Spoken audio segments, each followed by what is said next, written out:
Welcome back to the YouTube channel Malawian Cameras. Lelo tilowe ku Saud Arabia. Tilowe ku Saud Arabia.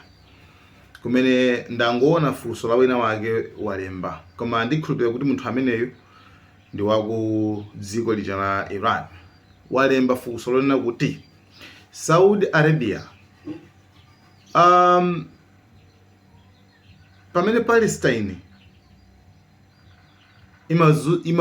ikuphulitsidwa, ikuzuzidwa, inu simunayipange defend, simunayiteteze kapena kulowelerapo kapena kuyankhulapo kuti siyani zimenezo. Ngakhale kuti anthu aku Palestina ndi Asilamu amtundu wanu wachisuni, ife pa nthawi imene tikubombedwa ndi America ndi Israel, inunso simukutithandiza. Okay, ndizomveka chifukwa choti ife ndife ashia. Tukamba nkhani kuza ndi ma beliefs kusiyana kwa zikhulupiriro. Tingoleza ngati Christianity tili ndi akatolika, tili ndiso ndi magulu ena ngati Seventh Day chanchani, palambo ndi Jehovah, zosiyana. So the same thing tukamba nkhani pakati pa Shia ndi Sunni ku Islamu kweti. Komano funso ndiloti ndila deep kwambiri kuti inuyo Masaudi ndi chifukwa chani anzanu amene muli nawo limodzi ngati tingolekeza ngati tike example yoti mwina timvetse bwino mwina bwanji akatolika anzanu akuphulitsidwa simuwathandiza. Chabwino ifeyo madana nafe ndife amboni za Yehova tikuphulitsidwa, bwanji simuthandizaso, bwanji muli limodzi ndi otiphulitsawo muli mbali iti. Funso limene akufunsa munthu ameneyo ndi limenelo. So somehow ineyo ndikapanga zinthuzi kuti ndizipanga analyze bwinobwino, kuti ndiyang'anitsitse ma angle onse mbali zonse, ine ndikuona kuti somehow ndizotheka kuti Saudi Arabia mkatikati ikuganiza, Saudi Arabia mkatikati ikuganiza kone kumakuluakulu izi ifetu tikuyenera kuchitapo kanthu. Koma their hands are tied, manjawo ndi omangidwa. You understand what I mean? Manjawo ndi omangidwa, like sangayesere kupanga china chilichonse. Why am I saying so? Zimene ndikuyankha chifukwa chani? Chifukwa kuti Saudi Arabia pa nkhani kuza ndi ma Abraham Accords paja ku Middle East kwabwera ndithu alliance ina, Abrahamic alliance, imene Netanyahu ndani atu onse akhale apange umodzi umene ka alliance umodzi kumene kuko.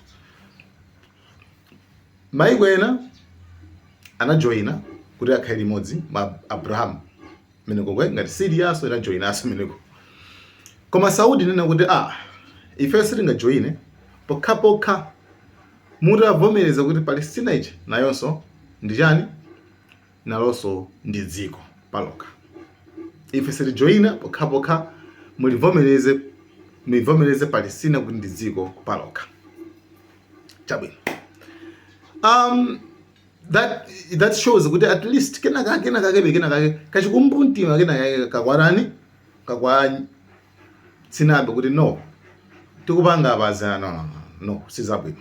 Okay, so tukamba nkhani kuza ndi ku anzawo amene ali achisuni. Chabwino, komano tisanapitilire pamene papa, America ndi Israel sikusamala kuti Asilamu ndo gawikana kuti apali ashia pali asuni. America zomwe sikuona nawo. Nakupasani post ya Netanyahu pamene amayankhula kuti onse ndi amodzi, thibo limodzi. Chabwino, lero ndikupasani video ya Secretary of War amene zina kuti Pete Hexon, amene ndithu nayenso wabweleza zomwezi kuti anthu wanda amodzi palibe kusiyana ose kutikita. In Afghanistan, name the Islamist enemy, whether they are Sunni or Shia, because this is a Shia regime, Sunni or Shia, and Iran's been willing to harbor them as long as that group is willing to try to kill Americans. So the enemy of their enemy has been their friend as well in the Islamist world. So Iran, whether it's Iraq, whether it's Afghanistan, whether it's around the world, has been targeting Americans. And what they wanted in this context, and what President Trump would not tolerate, is a regime of that nature being closer and closer to nuclear capabilities. So, izo zili choncho ndimafuna tisanapitirire pamene tipangiretu pamenepo. Izo zili choncho. Saud Arabia ndanena kuti manja ake ndo mangidwa. Why? Chifukwa kuti Saudi Arabia inasaina na madeals mbuyomo komanso imakhala mati ndi ma Americans komanso ndi ma Israel. Ndipo amachita kwanena kuti ni ma friends, amene ndi ma friends. Like ni ma friends. Not only Saudi, which other Muslim country is the best friends of Israel? Azerbaijan, very good, right next to Iran. They have. You understand what I mean? Chabwino. So izo zili choncho zikuchitika ndithu, and plus up America itabwera nkwawoza kunzo kuti amen inu muli ndalama, inu muli ndalama, so I mean you have nothing but cash. So if you tizingukutetezana, yeah, that's why Trump anankula kwambiri kuti they have nothing but cash. Saudi Arabia, very rich country. We defend them. We subsidize Saudi Arabia. They have nothing but cash, right? We subsidize, and they buy a lot from us. $450 billion they bought. You know, you had people wanting to cut off Saudi Arabia. They bought $450 billion. I don't want to lose them. But the military, we subsidize Saudi Arabia. I called the king. I like the king. I said, King, we're losing our ass defending you, King, and you have a lot of money. Yeah.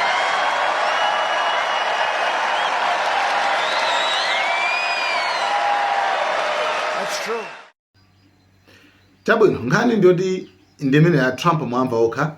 Komano, okay, ndrama zochokera kuti. Ndrama zochokera ku mafuta. Some mafuta amene amagulisidwa so mu dollars mu ndrama za America zonse. Then akagulitsa then ndrama zomwe zimene akunyadira Trump wonso kuti as amatengaso. Yes, ndrama zomwe. Okay, so for years Saudi inakanika kuti izizi panga yokha, I mean maybe ikhale ibange build, imange strong military, you understand what I mean? Chifukwa olava nabazayirani izinde kuti bwezi na sarana arabwezeraso. Komano unfortunately Saudi Arabia si ngabwezere china chili chonse. Chifukwa kuti chani? Chifuna kuti choyambirira akhala mu dependency, mu kudalira nthawi yayitali. Tili ndi military kuno ayi America and military. Mina wankhula Trump mbo. We defend them, we protect them. You understand what I mean? Mina mankhula muja. So mumu ndi mina mauzo. Tukutetezana. Komano pano papa chitetezo. No, there is no. Chitetezo, there is no. Koma. Since palibe chitetezo kuchokera ku ma Americans chimene akuateteza awawa at least inani yaonetsa kuti madolo anthu samakutetezani komano amakufa ndrama zanu komanso china amakuonani kuposa. Okay, izachitika chimene timayembekeza. For example, America imene kupepesa ku Saudi Arabia. America imene kupepesa, to be honest, imene kupepesa amatenga ndrama, right? Anasana madiru achitetezo still komano palibe chitetezo. Okay, madiru anthu amasanirana. Saudi Arabia inasaniranaso ndi Pakistan, panobaso uwimandani uyu Ukraine yasaniranaso chitetezo ndi especially nkhani kuza ndi ma air defense ndi Qatar apasa ma air defense katatu ujen Ukraine tunayo linduti inakhoza zopangira zowakha ma drone kuma zochipa so nazo set ya zochipa so sati zimenza ma patriot chenja na zimene zochipa ngakhale kuti ngakhale kuti Iran so yazipholisaso ya polisa pano yaziphulisa ku Qatar pena analumiza mabomba amabwezera apa yaziphulisa zimana bwesa Ukraine so Ukraine mafuna itenge ma patriot ipita nawo kwawo kuje then uko apatse zama drones zochipa zimene anapanga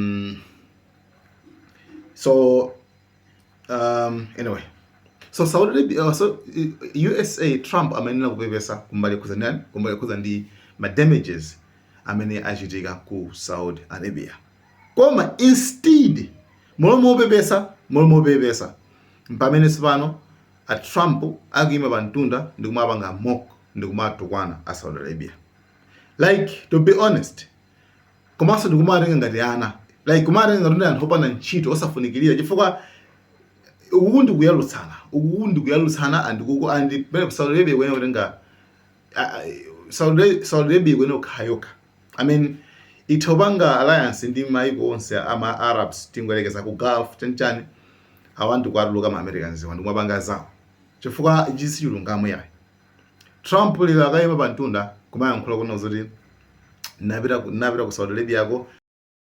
That's the king, the future king of Saudi Arabia. And I also love the king of Saudi Arabia. What a man he is. When I was there, we bonded. He would grab me to get up. He was a little frail at the time, and this was a long time ago, and he's still doing well. And he'd grab my arm to get up when I was sitting next to him. And they said, that's the only time he's ever grabbed anybody. He would grab me all the time. And I said, I think he likes me. And he did like me, and he still likes me, and he's a great man, and say hello to him. He's a great guy with a great son. But a short time ago, we were together, and he looked at me, and he said, you know, it's amazing. 1 year ago, you were a dead country. Now you're the hottest country anywhere in the world. He didn't think this was going to happen.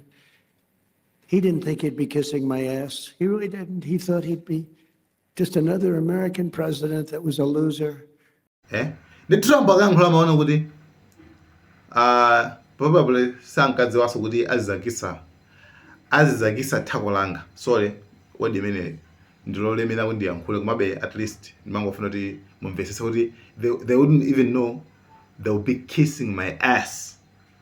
Chizungu chimenecho chimene wagwisa chito Trump kwanena a Saudi kuti amakisa thako lake yeyo. So Trump will, you understand what I mean?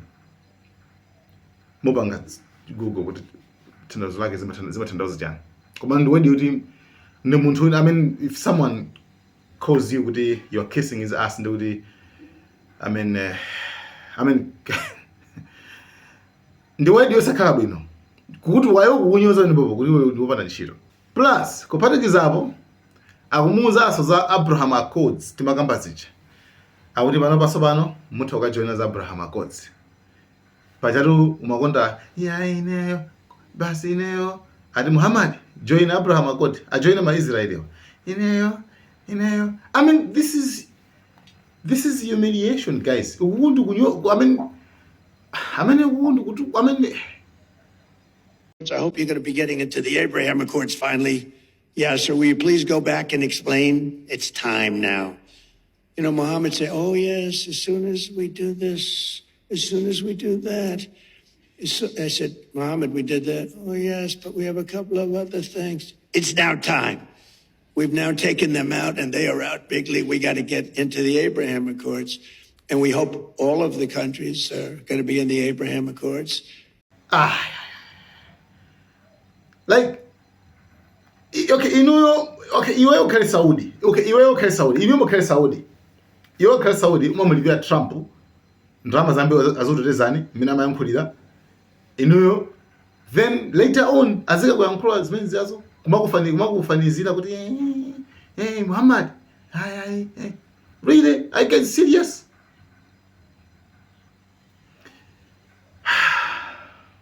Saudi Arabia, we're going to go and cha ma Arabs anzake. Irani yaisiyo it's fine.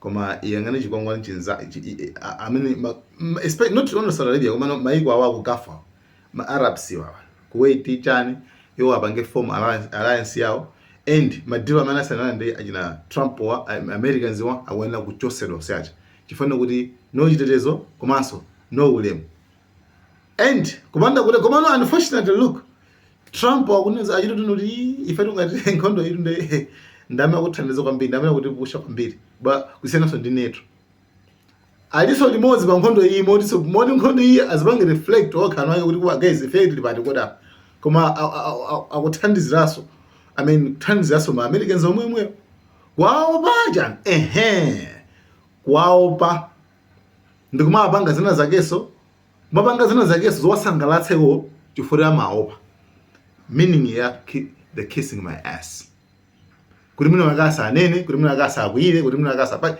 meaning imene yonde they are kissing my ass. So guys, ndimangofa ndikambe zimene zo amene maganizo anga. Okay, pali reality, pali ma reality nde munkhanimu nde ndinayika so maganizo anga ona kuti at least azitolere angane kuti azipanga manje. Inonso ngati maganizo anga pankhani kuza ndi Saudi Arabia ndi maiko onse ku Gulf region ndoti inonso mukuthakuponya mu comment section ndifuka comment section ndiyo tsegula. Guys, thank you so much. Malawi and Cameras.